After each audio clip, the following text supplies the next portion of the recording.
7h34 sur Europe 1. Vous profitez peut-être de ce week-end prolongé pour vous évader. Quelques jours de congés qui sont les bienvenus pour changer d'air, mais certains sites naturels sont victimes d'une surfréquentation touristique et cela peut devenir une menace pour les écosystèmes.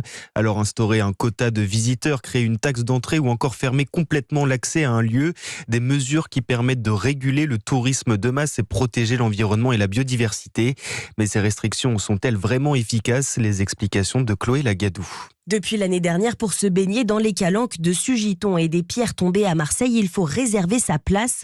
Objectif, protéger la biodiversité face au tourisme de masse. Et le bilan est positif pour Céline Albinet, directrice de l'association Clean My Calanque. Ça fonctionne bien. Il y a eu moins de déchets. Le fait qu'il y ait moins de monde aussi, ça fait moins de bruit, moins de passage, donc ça effraie moins les animaux. C'est vraiment mieux qu'il y ait moins de monde, que ce soit pour l'érosion, mais aussi pour la faune endémique qu'il y a dans les calanques. D'autres lieux limitent aussi leur fréquentation. En France, par exemple, c'est le cas du Mont Blanc, de l'île de Porquerolles, mais aussi à l'étranger avec la plage de Maya Bay en Thaïlande ou encore à Venise. Un phénomène assez récent, explique Vincent Vlès, chercheur émérite au CNRS. Depuis une dizaine d'années, le nombre de sites qui se posent la question et qui décident de mettre en place des conditions de restriction, ce nombre-là est en train d'augmenter considérablement. Ce que on constate aujourd'hui, c'est que tous les lieux naturels sont amenés tôt ou tard à se poser la question de la surfréquentation. Et justement cet été en Corse, le GR20 envisage de mettre en place des quotas pour protéger ces espaces naturels. Les explications de Chloé Lagadou pour Europe 1.